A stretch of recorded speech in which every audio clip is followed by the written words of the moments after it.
I'm Beatriz. I'm from Chile.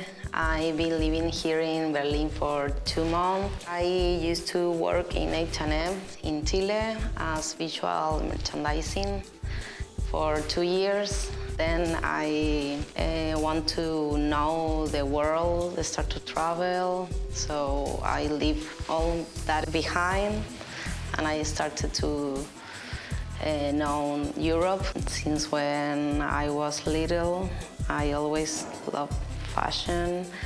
I remember that in my city, I went to some places that you have a lot of second-hand clothes, and I love get inside and take a lot of clothes and then make, I don't know, from one t-shirt like a dress, or then I mix them, and I don't know.